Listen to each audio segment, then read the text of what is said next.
नमस्कार और आप सभी का स्वागत है इस वीडियो में। आज इस वीडियो में हम लोग पढ़ेंगे कॉन्स्टिट्यूशन ऑफ इंडिया, भारत का संविधान। बहुत इंपॉर्टेंट टॉपिक आपके एग्जाम्स में आता है। इसमें मैं आपको ओवरव्यू बता दूंगी कि क्या क्या चीजें हैं, क्या क्या इंपॉर्टेंट है, उसको आप समझ जाएंगे। उसके बाद हम लोग डायरेक्टली क्वेश्चन पे चलेंगे और मैक्सिमम नंबर ऑफ क्वेश्चन हम लोग सॉल्व करेंगे, जिससे कि आपके सारी चीजें, सारे व्यूज जो हैं, जितने भी डाउट्स हैं, वो सारे क्लियर हो जाएं। तो चलिए शुरू करते हैं। हमारा जो भारत है वो 15 अगस्त 1947 को आजाद हुआ था। अब जब देश आजाद हो गया था 200 वर्ष की गुलामी के बाद, तो इस हमारी जो कंट्री थी उसके पास अपना कुछ खुद का कोई कॉन्स्टिट्यूशन नहीं था, कोई संविधान नहीं था। संविधान क्या होता है? जैसे आप एक वॉशिंग मशीन लेते हैं, आप फ्रिज लेते हैं, तो उसके साथ आपको एक मैनुअल दे दिया जाता है कि इस मशीन को ऐसे ऐसे चलाना है, ये रूल्स हैं, ये कोई प्रॉब्लम आएगी तो फॉल्ट होगी तो ये चीजें लगेंगी, तो आप उन एरर्स के, उस मैनुअल्स के अकॉर्डिंग उस मशीन को चलाते हो। वैसे ही हमारा जो देश है उसको चलाने के लिए, मतलब जितने भी देश हैं दुनिया में, उनको चलाने के लिए एक मैनुअल चाहिए होता है। तो वो मैनुअल जो एक कानून होता है, जो चीजें बताता है, जो पावर्स बताता है कि क्या क्या पावर है स्टेट के अंदर, कैसे कैसी चीजें रूल्स करेंगी, कैसे देश को बढ़ाने में किस तरह की चीजें हमें लगा करनी होंगी, या दंड संहिता, जो भी चीजें हैं, शिक्षा को लेके, हमारे डेवलपमेंट को लेके, उन सब चीजों का एक ब्यौरा देती है। तो उसे क्या कहते हैं? कॉन्स्टिट्यूशन। उस कॉन्स्टिट्यूशन को बनाने के लिए कॉन्स्टिट्यूएंट असेंबली का गठन हुआ।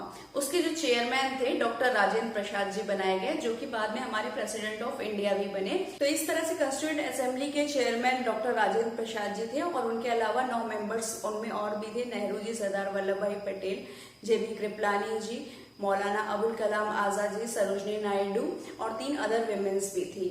और इस मेंबर्स की जो पहली मीटिंग थी वो 9 दिसंबर 1946 को हुई थी। और इसमें एक बात हुई कि कॉन्स्टिट्यूशन हमें बनाना है और कैसे कैसे काम होगा। तो इसके बाद कॉन्स्टिट्यूएंट असेंबली का गठन किया गया, और एक कॉन्स्टिट्यूएंट असेंबली जो थी, ये राजेंद्र प्रसाद जी इसके चेयरमैन थे, और इसके अंदर ड्राफ्टिंग कमेटी बैठाई गई। ड्राफ्टिंग कमेटी क्या थी? जैसे आप स्कूल में एक नाटक अगर खेलते हैं तो उसमें कुछ बच्चे होते हैं, आप लोग सेलेक्ट करते हो कि कौन सी यूनिफॉर्म हम लोग पहनेंगे, नाटक करेंगे तो हमें कौन कौन से डायलॉग बोलने होंगे, क्या क्या चीजें, कुछ मटेरियल्स, कुर्सी टेबल जो भी लगेंगी। तो इस तरह के जो काम होते हैं उनको अलग अलग जितने भी बच्चे होते हैं वो आपस में बांट लेते हैं। फिर उसमें एक मेन बच्चा होता है उसी नाटक में से, जो कि वो डिसाइड करता है कि ठीक है, आप लोग जो भी चीज लगेंगी उसको आप लाइएगा, और मैं उसको कंपाइल करूंगा कि क्या क्या चीजें हमें नाटक में रखनी है, क्या चीजें हमें निकालनी है। तो सेम आपकी ड्राफ्टिंग कमेटी थी, जिसके कि आपके लीडर जो थे BR अम्बेडकर जी थे, है ना, डॉक्टर BR अम्बेडकर जी। तो ये थे हमारे लीडर ड्राफ्टिंग कमेटी के। और इसके कुछ कंस्टिट्यूएंट जो थे असेंबली, इसकी कुछ कमेटियां थी जिनके अलग अलग काम थे। जैसे आपका नेशनल फ्लैग कमेटी था, रूल्स एंड प्रोसीजर्स था, राइट्स थे कि कैसे कैसे राइट्स देने होंगे, पावर्स देनी होंगी, इस तरह के अलग अलग संघ की पावर्स थी। इसकी कमेटी अलग अलग बनाई गई, और उसको जो कंपाइल करने का काम था वो था डॉक्टर BR अम्बेडकर जी का। तो इस तरह से आपको समझ में आएगा कॉन्स्टिट्यूशन कैसे बना। और इस तरह से इस कॉन्स्टिट्यूशन को बनाने में, इसको कंपाइल करने में, लाने में चीजों को 2 साल 11 महीने और 18 दिन का वक्त लगा। अब इसको याद करने का मैं तरीका बता दे रही हूँ। ये है 2118, है ना, तो ये क्या है? 3n है, तो इसको ऐसे आप याद कर लीजिए, 2 का क्यूब 8 होता है, ठीक है। तो इसको आप तोड़ लेंगे, 2118। आपको इस तरह से दिन याद करने की जरूरत नहीं है, डेज मत याद करिएगा, ये 2 क्यूब इक्वल टू 8 होता है, इसी से आप याद कर लीजिएगा। और हमारी जो कॉन्स्टिट्यूशन था ये बनके तैयार हुआ, और ये जो कॉन्स्टिट्यूशन है ये अडॉप्ट जो था ये 26 नवंबर 1949 को हुआ था। अब इसको याद करने की तरीका क्या है? ये अडॉप्शन था, कि अडॉप्शन किया गया कि हाँ ये सही है, और इसको लागू कब किया गया, पारित कब किया गया, यानी इनफोर्स कब किया गया, ये कब इफेक्ट में आया? ये डेट थी हमारी 26 जनवरी 1950, जिसे कि आप रिपब्लिक डे मनाते हैं, है ना। तो ये आपको डेट याद होगी, ये तो रहेगी, लेकिन ये आप भूल जाएंगे। तो इसको मैं याद करने का तरीका बताती। तो चाचा नेहरू जी का जो जन्मदिन होता है वो होता है 14 नवंबर को। तो आप इस तरह से याद कर लीजिए, जो उनका बरही थी, उनकी बरही जिस दिन होती है उसी दिन हमारे कॉन्स्टिट्यूशन असेंबली ने जो कॉन्स्टिट्यूशन बनाया था उसको अडॉप्ट किया गया था, यानी 26 नवंबर 1949 को। और ठीक 2 महीने बाद उसको पारित कर दिया गया कि इस तरह से हमारी जो कॉन्स्टिट्यूशन है इस तरह से काम करेगा। अब चलते हैं हमारे कॉन्स्टिट्यूशन के बाद। इसमें जो कॉन्स्टिट्यूशन होता है, पहला पेज, हमारी जो कॉन्स्टिट्यूशन की बुक तैयार हुई उसका जो पहला पेज था उसे कहते हैं प्रीएम्बल ऑफ इंडिया। प्रीएम्बल क्या होता है, जैसे आप कोई भी बुक खरीदते हैं उसके पहले पन्ने पे बता दिया जाता है इसमें ये चीजें हैं, आपको एक ओवरव्यू दे दिया जाता है। कोई आप किसी की ऑटोबायोग्राफी लेंगे, अगर किसी भी बड़ी हस्ती की या कोई भी बुक खरीदेंगे तो आपको पहला एक पेज लेआउट होता है, उसके बारे में बता दिया जाता है कि इस बुक में ये चीजें हैं, ओवरव्यू एक दे दिया जाता है। तो प्रीएम्बल भी वही है। प्रीएम्बल जो आप पूरा पढ़ेंगे तो उसमें लिखा होगा कि जस्टिस, लिबर्टी, फ्रीडम, है ना, तो ये सब सेक्युलर, रेगुलर, ये सब चीजें लिखी हुई हैं। तो ये प्रीएम्बल आपको एक ओवरव्यू दे देता है कि कॉन्स्टिट्यूशन इसी के बारे में है, इसी की रख रखाव, इसी को पावर देना, किस तरह से काम करेगा, इसको बचाने के लिए, इसको मजबूती प्रदान करने के लोगों द्वारा इसको कैसे पारित कराना है, देश में कैसे डेवलपमेंट लाना है, इसी के बेस पे, इसी के बारे में पूरे कॉन्स्टिट्यूशन मोटी से आपकी बुक होगी और उसका ओवरव्यू जो है प्रीएम्बल है हमारा पहला पेज। ठीक है, तो फिर उसके बाद हम लोग चलते हैं प्रीएम्बल में कौन कौन सी बातें लिखी हुई हैं। तो बात करते हैं preamble of the constitution. Preamble जो है वो की है कॉन्स्टिट्यूशन की, है ना, चाबी है कि इसके बारे में क्या क्या दिया हुआ है, किन किन चीजों की इसमें रखरखाव करना है, किसको हमें मजबूती प्रदान करना है। तो प्रीएम्बल में कौन सी वो चीजें हैं जिनके बारे में वो बताता है, यानी नेचर ऑफ स्टेट्स, उसके ऑब्जेक्टिव्स क्या हैं। तो उसके ऑब्जेक्टिव जो थे वो थे sovereign, socialist, secular, democratic and Republic. इसमें जो ये दो वर्ड है सोशलिस्ट और सेक्युलर, ये 1976 में लाए गए हैं, यानी ये जो 1950 में जो बन के तैयार हुआ था, पारित किया गया था, उस समय ये वर्ड नहीं थे, ये 1976 में आए थे और ये 42nd अमेंडमेंट था, यानी संशोधन जिसे कहते हैं, उसके बाद ये दो वर्ड लाए गए थे। तो इसके बारे में बता देती हूँ। सोवरेन, सोवरेन का याद करने का तरीका क्या है, यहाँ से आप इसको यहाँ से तोड़िए और ये बन जाएगा फॉरेन।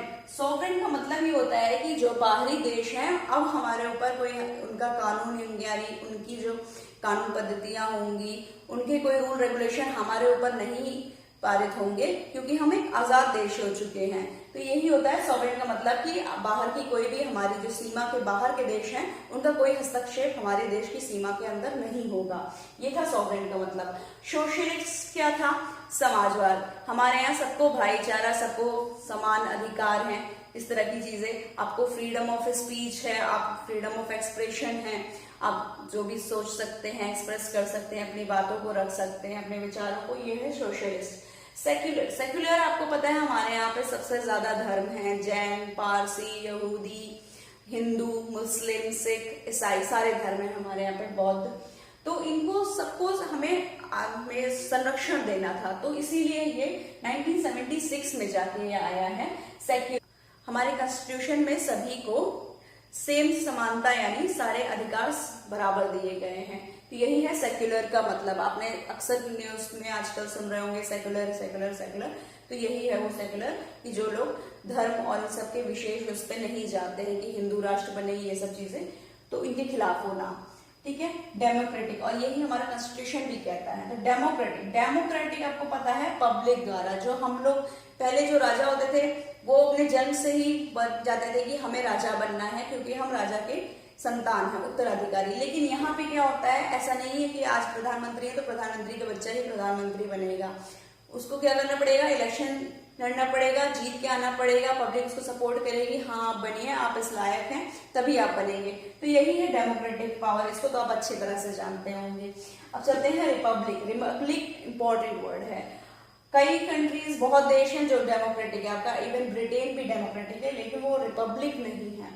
रिपब्लिक क्यों नहीं है, इसका मैं कारण बता दूं। रिपब्लिक का मतलब होता है जो हाईएस्ट अथॉरिटी होती है, और हाईएस्ट अथॉरिटी है क्या हमारे यहाँ पे, राष्ट्रपति। उनके यहाँ कौन है, उनकी रानी। तो उनकी रानी जो वो उत्तराधिकारी है ना, तो वहां पे रिपब्लिक नहीं रहेगा। उनके यहाँ हाईएस्ट अथॉरिटी जो होती है वो पब्लिक द्वारा नहीं चुनी जाती है, वो ऑटोमेटिकली वहां बनते हैं। लेकिन इंडिया में क्या है, जो राष्ट्रपति है वो जनता द्वारा निर्धारित है। एक आम आदमी, हम आप कोई भी राष्ट्रपति बन सकता है। क्यों, क्योंकि यहाँ पे डेमोक्रेसी है, पब्लिक चुनती है। यहाँ पे हाईएस्ट अथॉरिटी जो है वो भी पब्लिक चुन रही है। यहाँ पे इनडायरेक्टली होता है, हम सांसदों को चुनते हैं, सांसद फिर वो वोट करते हैं कि हमें ये राष्ट्रपति चाहिए। तो हमारे सांसद हमारे द्वारा चुने गए हैं, तो वो जो भी निर्णय लेंगे वो हमारी तरफ से लेंगे, क्योंकि हमने उनको ये पावर दे दी है। तो इस तरह से जो हमारे राष्ट्रपति हैं वो हमारे द्वारा ही एक तरह से चुने जाते हैं, इसलिए हमारा देश जो है वो एक रिपब्लिकन कंट्री माना जाता है। तो इस तरह से हमारा जो कॉन्स्टिट्यूशन था वो दुनिया का सबसे बड़ा कॉन्स्टिट्यूशन क्या क्या चीजें हैं। इसके बाद हम लोग चलते हैं ऑब्जेक्टिव्स के ऊपर। ऑब्जेक्टिव्स क्या होते हैं, जैसे आपने महाभारत रामायण इन सब में देखा होगा, देवताओं के पास कई सारे अस्त्र शस्त्र होते हैं ना, चक्र है, गदा है, सबकी। तो ये क्या है, पावर्स, ये आपके पास पावर्स दे दी गई हैं। अब ये पावर्स यूज कहाँ करना है, कैसे करना है, इसको संरक्षण के लिए या किसी को बचाव के लिए या अपने आप को बचाने के लिए या किसी को ताकत देने के लिए, है ना। तो वो होते हैं ऑब्जेक्टिव्स। ये नेचर ऑफ स्टेट थे कि हमारा प्रीएम्बल, हमारा कॉन्स्टिट्यूशन कैसा हो, ऐसा हो। फिर ऑब्जेक्टिव्स, अब इनको काम क्या करना है, ये कैसे काम करेंगे पांचों मिलके कॉन्स्टिट्यूशन को बचाने के लिए, देश के डेवलपमेंट में, उसके बारे में बात करेंगे। तो हमारे ऑब्जेक्टिव्स क्या हैं, चलिए बात करते हैं ऑब्जेक्टिव्स की। तो हमें नेचर ऑफ स्टेट मैंने बता दिया कि कैसी हमारी पावर्स हो। अब पावर्स को यूज कैसे करना है, कहाँ पे करना है, किसके बचाव में करना है, उसके बारे में जानेंगे। ऑब्जेक्टिव्स, उसके काम क्या है। तो ये काम क्या है, justice, liberty, equality and fraternity. Justice का मतलब क्या है, न्याय दिलाना, किस तरह के सोशल, है ना, समाज में अगर कोई चीजें आपकी घटित हो जाती हैं जो आपके खिलाफ हो जाते हैं किसी इंसान के, तो उसका बचाव करना, वहां पे न्याय देना। फिर राजनीतिक या पॉलिटिकल किसी तरह का आपके साथ भेदभाव हो जाता है तो वहां पे आप कानून का दरवाजा खटखटा सकते हैं। इसके अलावा इकोनॉमिक यानी आर्थिक भी आप अपनी मदद के लिए, या आपको आर्थिक कोई जान माल की हानि होती है उसके लिए भी आप कानून की मदद ले सकते हैं, अपने कॉन्स्टिट्यूशन की मदद ले सकते हैं। तो ये हमारे पहला ऑब्जेक्टिव है। सेकेंड है हमारा लिबर्टी, हमें स्वतंत्रता है, हमें बराबर का हक है, हमें सभी को राइट्स दिए हुए हैं कि आप पढ़ लिख सकते हैं, अपनी बातों को रख सकते हैं, कहीं भी पूजा कर सकते हैं, अपने धर्म को बदल सकते हैं। इक्वालिटी पे, यहाँ पे है समानता अधिकार ना। समानता क्या है, यहाँ पे आपको धर्म के साथ लिंग या कलर, क्रीड, जाति के हिसाब से कोई भी भेदभाव नहीं किया जाएगा, सबको समान अधिकार प्राप्त हैं जितने भी कॉन्स्टिट्यूशन में हैं, है ना। फिर चलते हैं फ्रेटर्निटी। फ्रेटर्निटी का मतलब होता है भाईचारा। भाईचारा क्या होता है कि आपस में कोई लड़ाई झगड़ा नहीं, शांति प्रिय, है ना, देश हमारा शांति प्रिय है ना, सफेद कबूतर कहा जाता है। तो उस भाईचारा यही है कि हमें प्यार से एक साथ रहना है। और राष्ट्रवाद की भावना क्या होती है, साथ में मिलजुल के रहेंगे और अपने देश के डेवलपमेंट के लिए काम करेंगे। यानी हमें आपस में नहीं लड़ना है। हमारे देश के जितने भी ऑब्जेक्टिव्स और नेचर ऑफ स्टेट है ये इसी के लिए है कि शांति से रहना है और एक साथ मिलके रहना है, सभी धर्मों को, सभी तरह के लोगों को, सभी लिंग, सभी जाति के लोगों को, और देश के डेवलपमेंट के लिए काम करना है। तो ये था हमारा कॉन्स्टिट्यूशन ऑफ इंडिया। अब चलते हैं कुछ इंपॉर्टेंट क्वेश्चंस की ओर, और लेकिन वो इस वीडियो में नहीं, नेक्स्ट वीडियो में। तो मिलेंगे नेक्स्ट वीडियो में। अगर आपको ये वीडियो पसंद आई है तो प्लीज इसको सब्सक्राइब जरूर कीजिएगा और अपने फ्रेंड्स में जरूर शेयर कीजिएगा। तो मिलेंगे नेक्स्ट वीडियो में, तब तक के लिए नमस्कार।